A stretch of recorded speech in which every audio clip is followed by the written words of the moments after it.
Bismillahirrahmanirrahim. Assalamualaikum warahmatullahi wabarakatuh. Alhamdulillah, alhamdulillah, wassalatu wassalamu ala rasulillah, amma ba'd. Alhamdulillah Bapak Ibu, bagaimana kabarnya hari ini?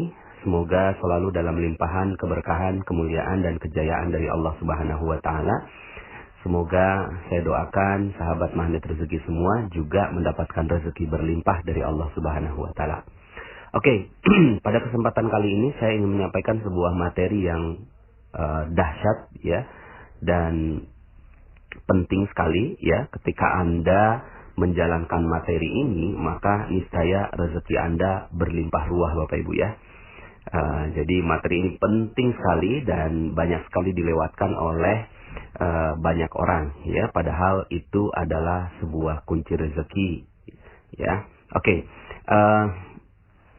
tapi memang nggak mudah Bapak Ibu saya menyampaikan materi ini. Makanya mohon maaf ya, saya sempat janji bahwa saya akan menyampaikan materi ini, tapi saya tunda karena ada satu materi, yaitu merawat terumbu karang yang harus saya sampaikan terlebih dahulu ya. Dan tentunya materi ini juga kalau Anda belum mendengarkan materi-materi yang lain seperti materi Law of Projection, konsep dasar magnet rezeki, kemudian tips jeruk nipis, Paradox of Candy, kemudian cicak dan jerapah ya, dan materi-materi sebelumnya lunas hutang seketika, nampaknya ilmu ini tidak mudah Anda terima gitu ya. Jadi saya berharap Anda sudah dengarkan dulu, sudah banyak sekali ada garpu tala, kemudian merawat terumbu karang.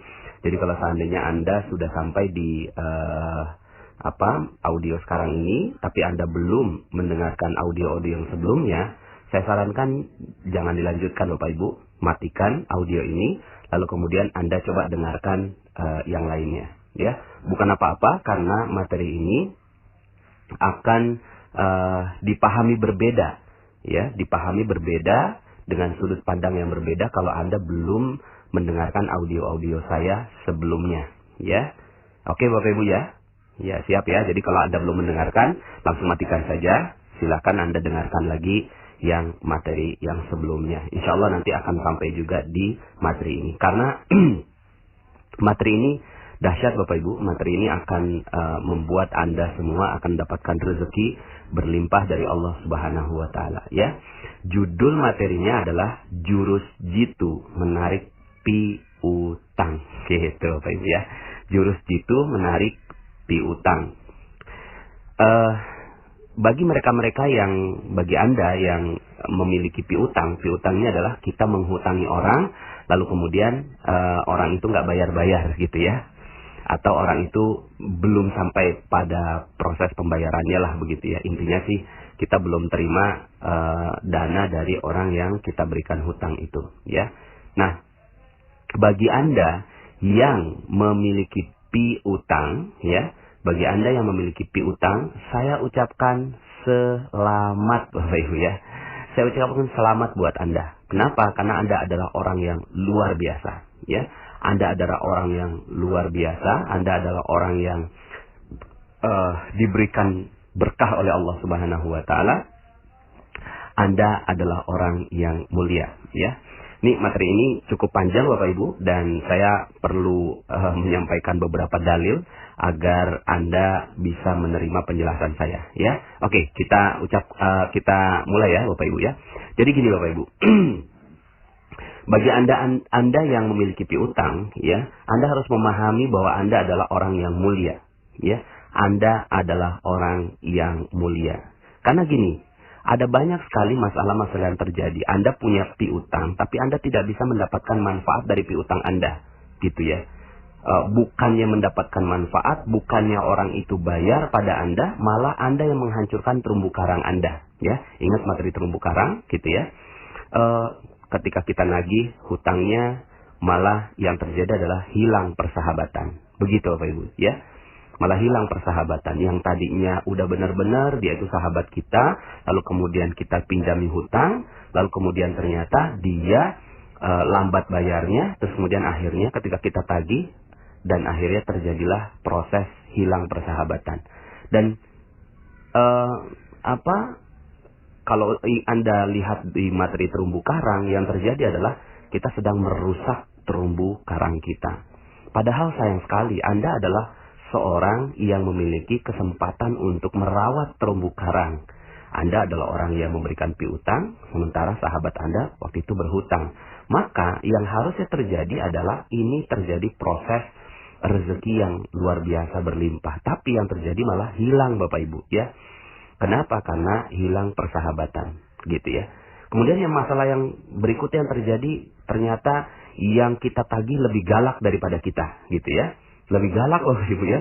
Udah kita tagih gitu ya, kemudian kita datangi, terus kemudian akhirnya dia malah lebih galak daripada kita ya. Akhirnya ya ini yang masalah yang terjadi akhirnya gitu ya. Hilang persahabatan, nggak nyaman dan seterusnya. Kemudian Bapak Ibu, yang terjadi juga, yang sering terjadi itu akhlak dari penghutang itu mengulur-ngulur waktu, mengulur-ngulur buying time lah begitu ya. Kemudian akhirnya kitanya jadi kesel. Nah kesel ini akhirnya kita terjeruk nipis Bapak Ibu ya. Kita terjeruk nipis dengan masalah piutang ini ya. Yang harusnya tubuh kita jangan ditetesi dengan jeruk nipis. Ingat lagi materi jeruk nipis yang saya sampaikan. Sudahlah kita mulia, tapi malah kemuliaan kita dengan memberikan piutang kepada orang lain malah terjeruk nipisi gitu ya. Bahasa saya begitu ya, terjeruk nipisi. Anda tetesi semuanya gitu ya, karena akhlak orang itu mengulur-ngulur, kemudian Anda kesel, Anda bete, Anda jutek gitu ya, Anda nggak mau lagi hubungi dan seterusnya. Akhirnya ya Anda, apalagi ya misalnya nih ketika udah akhlak penghutangnya seperti itu, Anda terjeruk nipis lalu kemudian Anda menggibahinya gitu ya, atau menggosipinya di luar-luar. Jangan lo kasih utang ke dia, mama saya aja belum bayar dan seterusnya gitu ya. Yang terjadi akhirnya rusak terumbu karangnya Bapak Ibu ya. Akhirnya yang terjadi adalah bukannya kita mendapatkan harta kita kembali, malah yang terjadi adalah harta yang sudah ada yang bagus-bagus kita dapatkan itu malah hilang Bapak Ibu ya. Makanya jangan sampai akhirnya ini terjadi. Makanya saya ucapkan kepada Anda selamat ya, selamat. Anda adalah orang yang mulia, Anda adalah orang yang tinggi, Anda orang yang memiliki piutang gitu kan. Anda memiliki harta di orang lain gitu ya. Jangan sampai akhirnya ketinggian Anda ini, kemuliaan Anda ini turun derajatnya hanya gara-gara tidak tepat dalam bersikap pada urusan piutang ini Bapak Ibu ya. Maka Bapak Ibu ya, saya akan sampaikan beberapa kemuliaan-kemuliaan bagi Anda ya. Dalam sebuah hadis ya, Rasulullah SAW itu menyebutkan bahwa orang yang memberikan pinjaman ya, orang yang memberikan pinjaman itu lebih mulia Bapak Ibu ya, daripada orang yang bersedekah. Gitu Bapak Ibu ya. Kok bisa ya? Jadi memberi hutang itu lebih mulia daripada orang yang bersedekah. Kenapa ya? Kenapanya? Ya mungkin kita bisa ambil logika ya. Misalnya kalau kita berikan sedekah kepada orang lain ya, maka yang terjadi adalah instan begitu aja.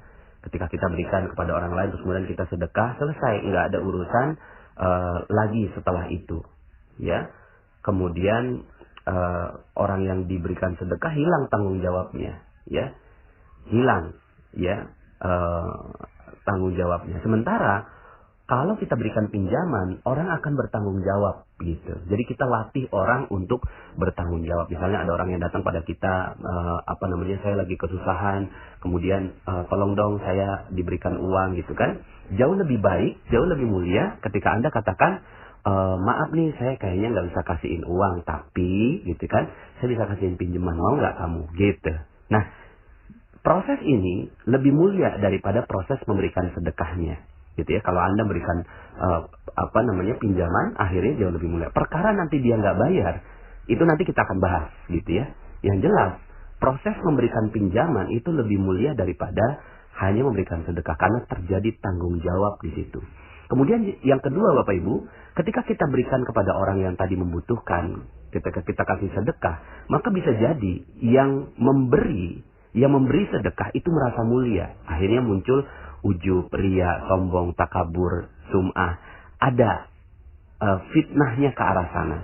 Tapi kalau seandainya Anda memberikan pinjaman, gitu ya. Maaf, ini kan kita pinjaman gitu. Anda bisa terhindar dari sikap seperti itu, ya. Dari fitnah hati yang membuat Anda akhirnya merasa lebih mulia dan orang yang ada di depan Anda lebih hina, atau orang yang meminjam itu merasa dirinya hina gitu ya.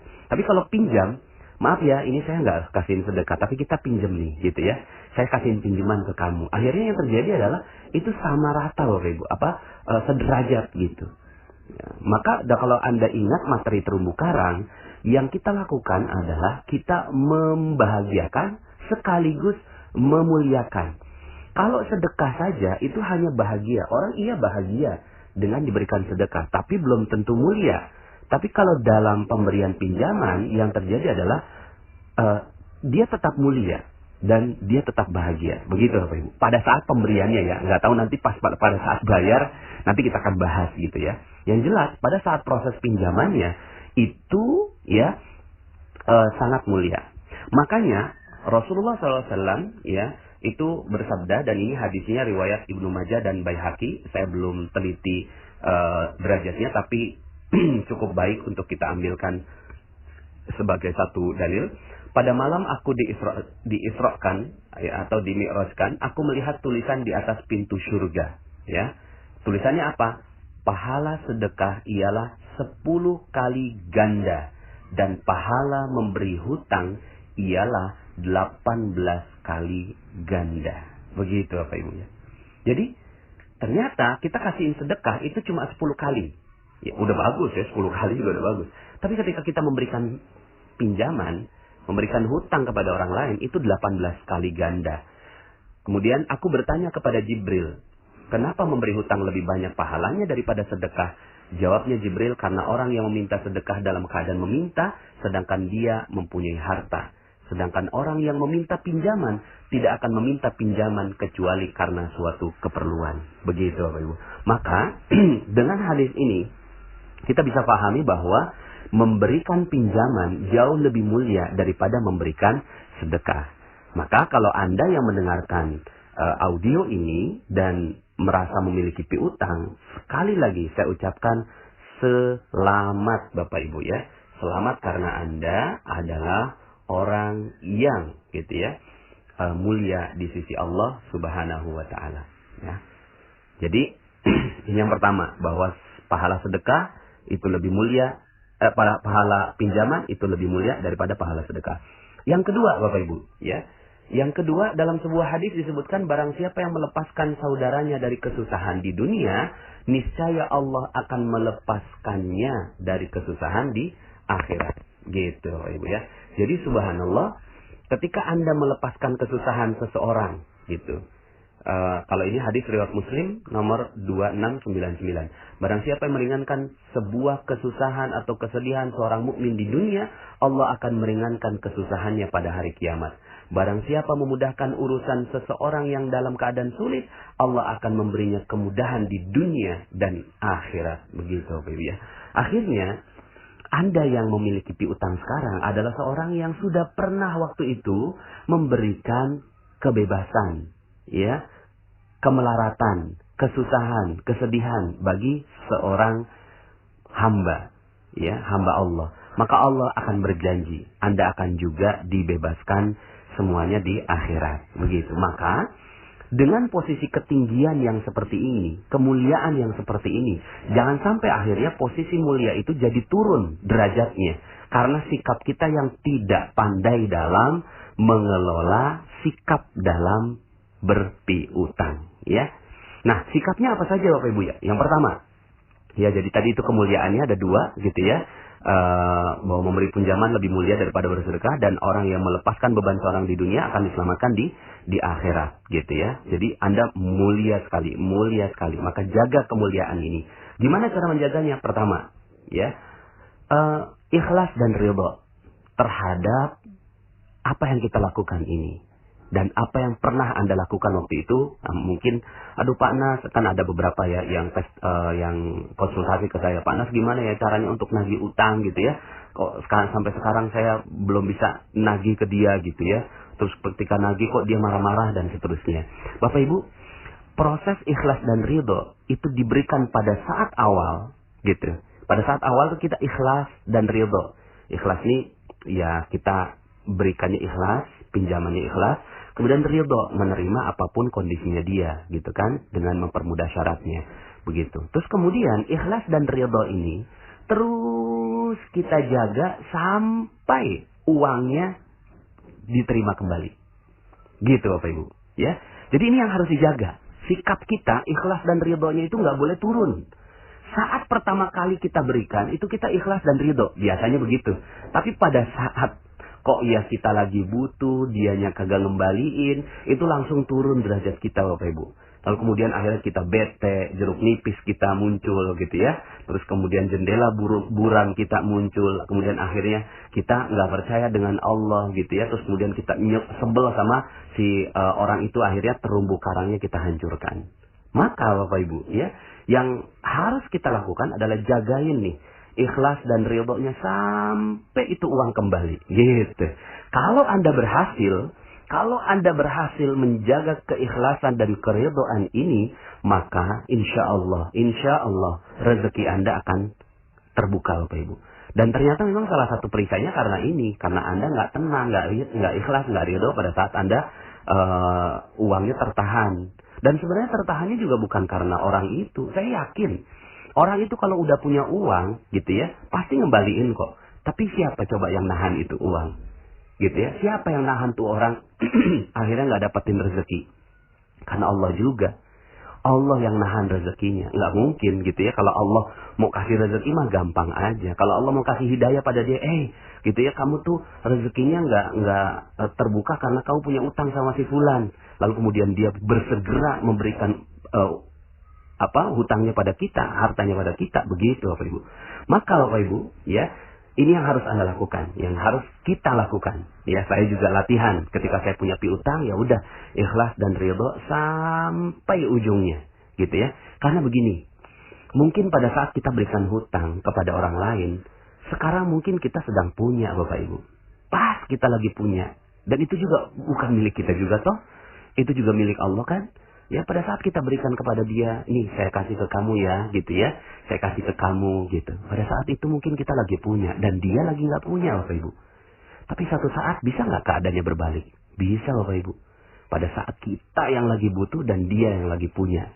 Maka sudah, ikhlas dan ridho terus sampai akhir. Karena Anda ingin menjaga, gitu kan, posisi mulia Anda di sisi Allah, ya, dan ingin membantu kondisi kesulitan saudara Anda, maka ya sudah, bismillah, ikhlas dan ridho tentang itu sampai uangnya kembali, gitu ya. Jadi kalau seandainya Anda sekarang ini masih ada yang terjeruk nipisi ya, dengan piutang Anda yang belum kebayar, ya, sampai detik ini penjelasan saya mudah-mudahan Anda bisa oke, ya, semuanya hanya jeruk nipis, gitu kan, lepasin Bapak Ibu, ikhlas dan ridho. Yang kedua, tentunya ya, sikap yang harus kita lakukan ketika memberikan piutang, sunnahnya untuk ditulis. Ada satu ayat yang panjang sekali di dalam Al-Quran, gitu ya. Panjang sekali ayatnya, dan itu adalah ayat terpanjang di dalam surat Al-Baqarah, ya.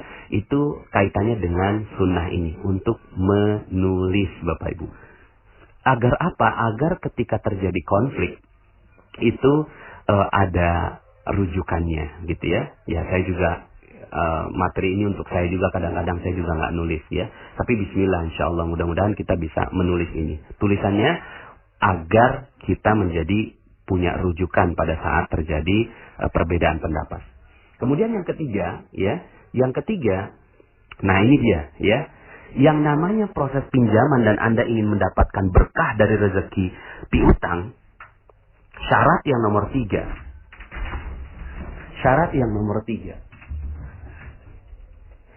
adalah piutang tidak boleh dikenakan tambahan.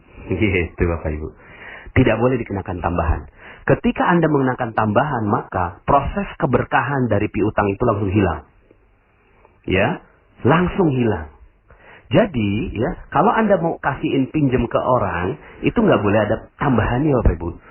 Ya, nggak boleh ada tambahannya. Tapi kan ada inflasi. Wah, itu mah inflasi buatan-buatan lah. Itu mah inflasi kan cuma 6% toh, tapi kemuliaan dari Allah bisa 18 kali lipat tadi, gitu ya.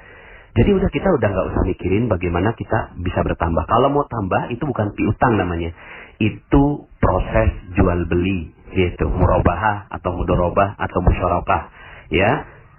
Itu nanti bahasanya kita beda lagi, nanti kita akan bicara tentang muamalah, jual beli dan seterusnya. Tapi ini sekarang piutang kan? Kalau bicara piutang nggak boleh ditambah, nggak boleh diancam. Kamu nanti kalau telat bayar nanti saya akan tambah loh, gitu. Saya akan tambah loh. Bapak Ibu, kalau seandainya kita melakukan ini maka seluruh keberkahan dari rezeki piutang itu akan hilang.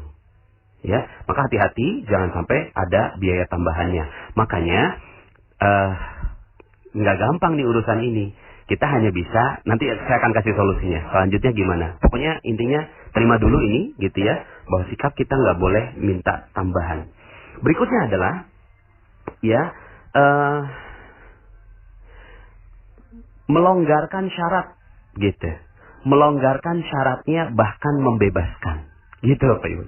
Dalam sebuah hadis riwayat Tirmizi, barang siapa yang memberikan kelonggaran waktu pada hutangnya orang fakir dan miskin, gitu ya, atau bahkan membebaskannya, maka Allah akan memberikan kepadanya naungan di hari kiamat di bawah naungan arsy-Nya, ketika tidak ada naungan kecuali naungannya, gitu Pak. Ya, jadi meringankan syaratnya, jadi kelonggaran waktu, gitu ya. Jadi ketika kita nagih, gitu ya, maka kita pada saat itu kita kasih longgar, gitu. Kita kasih longgar, ya. Kasih longgar kepada orang yang berhutang pada kita, ya. Dan ini dalam sebuah hadis riwayat Bukhari nomor 2076, rahimallahu rajulan samhan idza ba'a wa idza ishtara wa idza irtada, ya. Semoga Allah merahmati seorang yang bersikap mudah ketika menjual, ketika membeli, dan ketika menagih hutang, ya. Nah, akhirnya yang harus kita lakukan benar-benar menjaga terumbu karang, Bapak Ibu, ya. Jagain terumbu karang ini baik-baik, sehingga akhirnya ketika kita menagih juga, ya, ketika kita menagih itu sampai orang tuh nggak takut sama kita. Yang sekarang terjadi kan beda. Kita pakai debt collector, kita ancam harus ke polisi, kita ancam ke pengadilan. Aduh, malah itu, ya, Allah nggak kasih berkah gitu. Ya, Allah nggak kasih naungan pada kita. Padahal ketika kita melonggarkan, kita datang nih misalnya. Terus kita datang gitu kan. Mungkin dia udah takut duluan ya Bapak Ibu ya. Oh, kalau kita mau tagih. Enggak. Udah ada belum uangnya? Belum ada. Oh ya udah, ya silakanlah gitu kan. Seperti itu, gitu ya. Ya.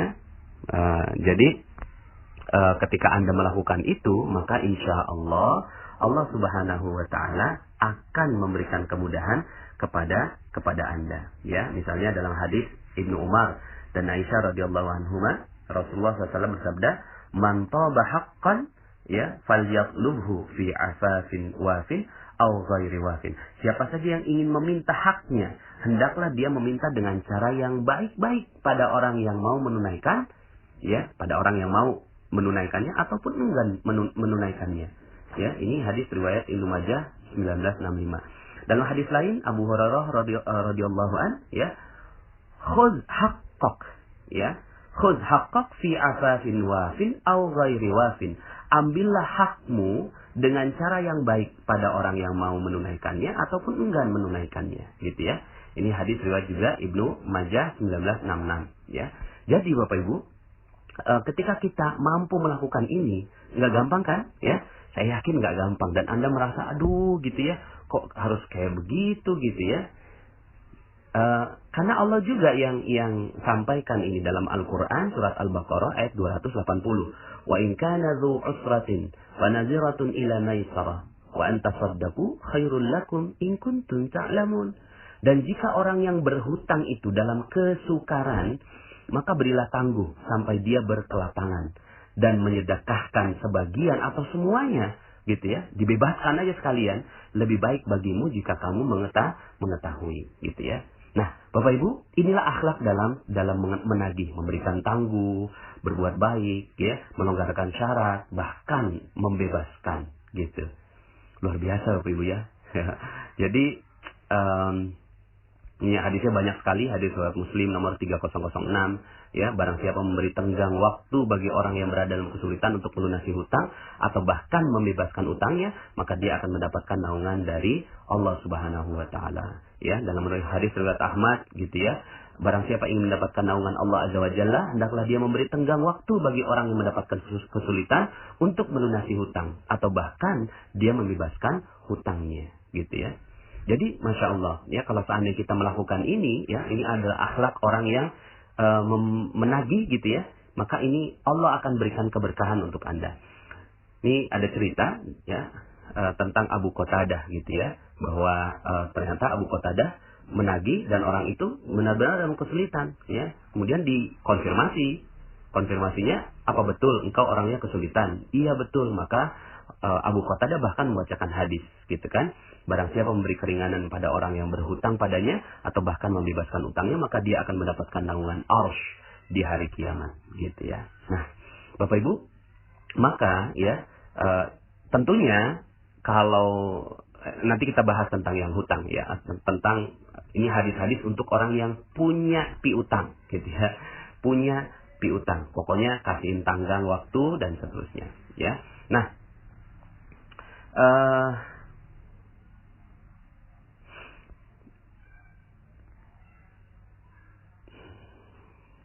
nah, jadi Bapak Ibu,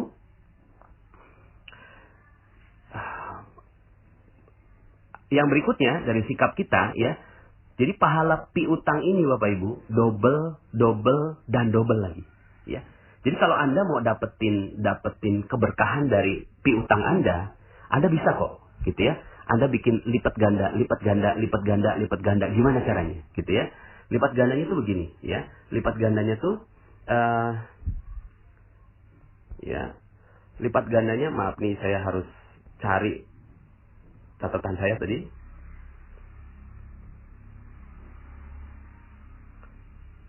Nah ini dia ya, dari Sulaiman bin Buraidah gitu ya.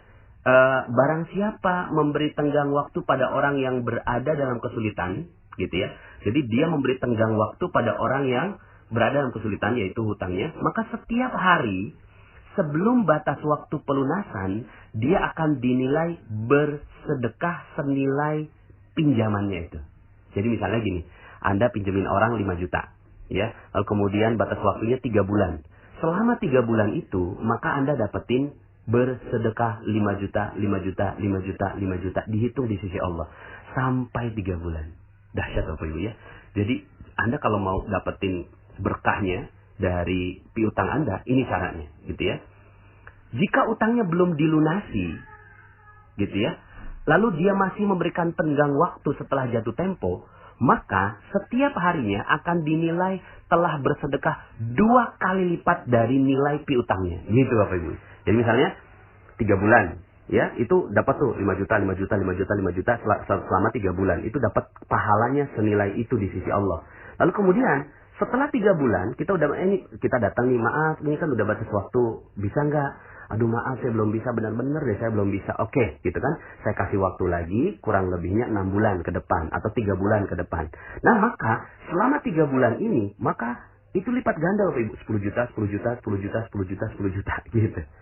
Nah mungkin gitu ya, setelah selesai dari 6 bulan itu, kalau lihat dari hadisnya, seandainya dia nggak bayar lagi, gitu ya, datangin lagi dengan akhlak yang baik, ya, bahkan kita kasihin hadiah, gitu ya, kita kasihin martabak lah begitu ya, aduh, gitu ya, sampai akhirnya dia merasa nggak enak, tapi nggak apa-apa, kita bukan tujuannya untuk merasa nggak enak kok, kita bilang gitu kan, gimana, apa sudah bisa udah bisa dibayar? Belum bisa, ya udah saya kasih 3 bulan lagi. Itu jadi 15 juta, Bapak Ibu. 15 juta, 15 juta, 15 juta, 15 juta. Wallahu a'lam ya. Ini sesuai dengan hadisnya, gitu ya. Dan ini dikatakan hadis ini sahih. Maka kalau seandainya Anda mau dapetin rezekinya dari ya piutang Anda, begini Bapak Ibu, ya. Apalagi kalau Anda pas dia udah nggak bisa lagi, beneran nih kamu udah nggak bisa, ya udah deh, saya bebaskan.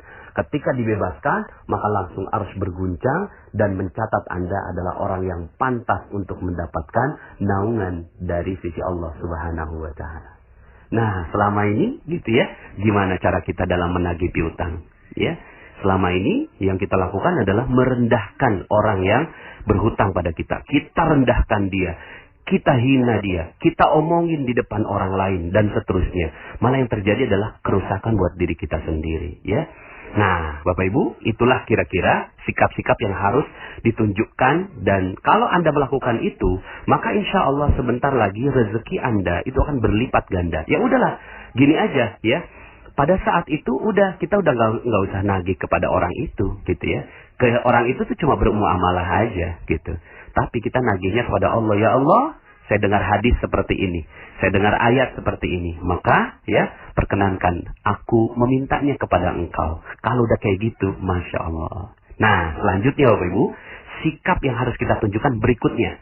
Kan ini udah terjadi nih, ya, udah terjadi piutangnya. Ya udahlah, begitulah akhlak Anda dalam menagih piutang. Nah, sekarang gimana berikutnya? Berikutnya, prinsip untuk berikutnya kalau Anda mau berikan pinjaman kepada orang lain. Satu, teliti dengan orang yang mau berhutang.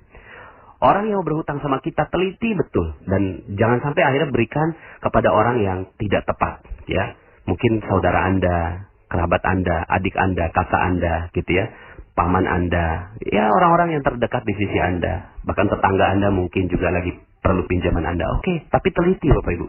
Telitinya apakah orangnya memang kecenderungannya mau menunda-nunda atau tidak, gitu kan? Dan tujuan kita bukan nanti dia bayar nggak ya, bukan. Tapi nanti saya bakal baik nggak ya akhlaknya sama dia. Jangan sampai akhirnya ketika saya pinjemin, maka saya turun. Terumbu karang saya hancur gara-gara saya pinjemin uang ke dia. Jadi yang diperhatikan terumbu karang Bapak Ibu ya. Bukan uangnya. Terumbu karangnya yang Anda perhatikan. Jangan sampai akhirnya terumbu karang Anda akan hilang, hancur gara-gara minjemin uang ke dia. Gitu ya. Yang pertama. Yang kedua, kalau Anda udah keluarin uang dalam hal urusan utang, anggap uang itu udah nggak ada Bapak Ibu. Jadi uang itu yang ada dipegang. Uang itu yang ada di tangan. Tapi kalau udah nggak ada di tangan, jangan anggap itu uang Anda. Ya. Termasuk misalnya ketika kita pinjemin uang ke orang, 5 juta kita kasih ke orang lain. Maka jangan anggap bahwa Anda masih punya uang di situ. Seandainya balik tuh 5 juta, itu udah hadiah gitu loh. Ya, emang alhamdulillah Allah masih kasihin uang itu 5 juta ke kita. Tapi kalau udah kasihin ke orang lain gitu, itu udah bukan di tangan Anda lagi Bapak Ibu. Udah, lepasin aja dan minta sama Allah, ya Allah, saya tiap hari minta 5 juta sampai waktu dia mengembalikannya. Nggak bisa gitu kan? Aduh, nggak bisa. Anda bilangnya begini, yes, alhamdulillah dilipat gandakan jadi 2 kali lipat begitu ya. Ya. Kemudian yang ketiga, saat orang minta-minta gitu ya, saat orang misalnya datang minta-minta kepada Anda. Nanti saya akan bahas tentang meminta-minta. Ketika ada orang yang meminta-minta datang pada Anda, ajak dia untuk bertanggung jawab dengan pinjaman.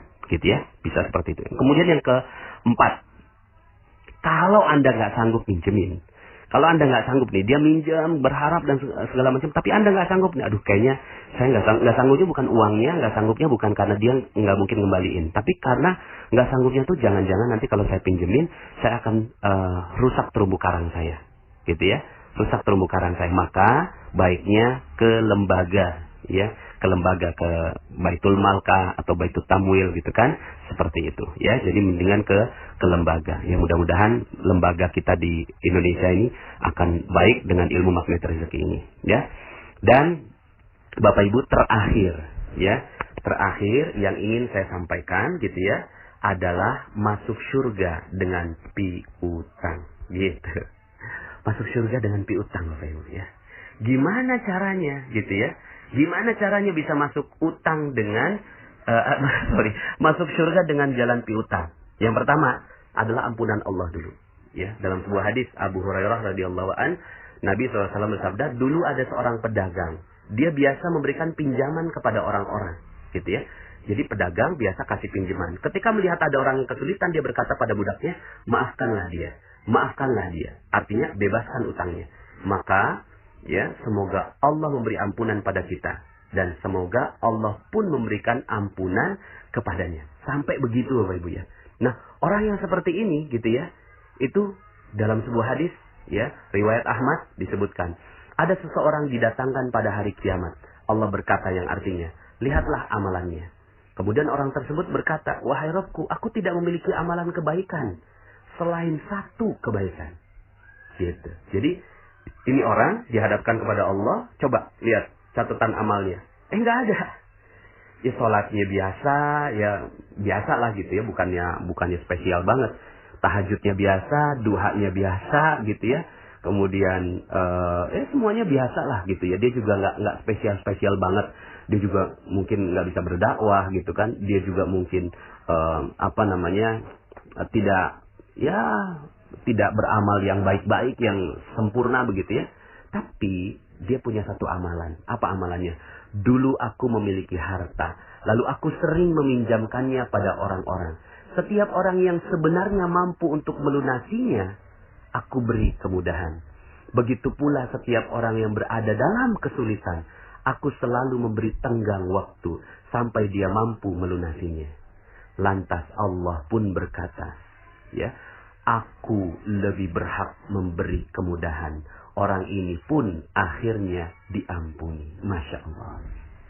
Maka Bapak Ibu, yuk sama-sama kita masuk surga. Ini hadisnya riwayat Ahmad. Syekh Syu'aib Al-Arnaud mengatakan bahwa hadis ini sahih. Ya. Nah, ada lagi hadis dari Hudzaifah, beberapa malaikat menjumpai ruh orang sebelum kalian untuk mencabut nyawanya. Kemudian mereka mengatakan, apakah kamu memiliki sedikit dari amal kebajikan? Kemudian dia mengatakan, dulu aku pernah memerintahkan pada budakku untuk memberikan tenggang waktu dan membebaskan utang bagi orang yang berada dalam kemudahan untuk melunasinya. Lantas Allah pun memberi ampunan kepadanya. Hadis riwayat Bukhari nomor 2077. Ya, jadi Bapak Ibu, sekali lagi saya ucapkan selamat bagi Anda yang punya piutang. Karena Anda adalah orang yang mulia dan jaga kemuliaan Anda itu sampai akhirat. Karena Allah Subhanahu wa Ta'ala senang dengan Anda. Senang dan bahagia dengan Anda. Karena Anda telah pernah memberikan keringanan kepada orang lain. Dan tetaplah begitu. Berikanlah keringanan kepada orang lain. Maka insya Allah, Allah Subhanahu wa Ta'ala akan meringankan Anda di dunia maupun di akhirat.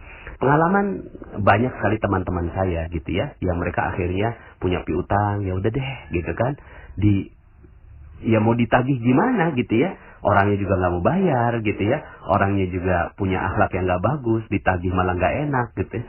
Awalnya dia bertahan gitu Bapak Ibu, ya nagih dengan keras, nagih dengan kuat.